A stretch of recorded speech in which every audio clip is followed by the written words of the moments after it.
என் பாட்டன் முப்பாட்டன் கஷ்டப்பட்டு சேர்த்து வச்ச சொத்தை எங்கள் அப்பா என்கிட்ட கொடுத்தாரு. அதை பத்திரமா என் பையன்கிட்ட திருப்பி கொடுக்கணும். அதுக்காகத்தான் போராடிக்கிட்டு இருக்கேன். இந்த பத்திரத்தை வச்சுக்கிட்டு எனக்கு ஒரு 3 லட்ச ரூபா பணம் கொடுங்கன்னு. அவர் பேர்ல தான் 6 வருஷம் முன்னாடி லோன் வாங்கியிருக்காங்க. அப்பா ஏதாவது லோன் வாங்கினதை பற்றி உங்கள்கிட்ட ஏதாவது சொல்லியிருக்காரா? என் நிலத்தை ஏன் விட்டுட்டாங்க.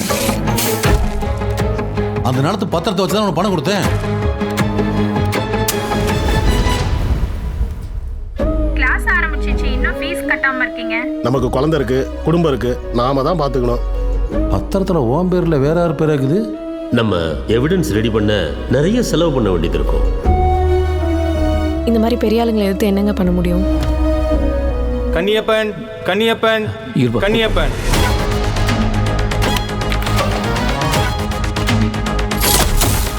இப்படியே விடக்கூடாது தம்பி ஆளுங்களே.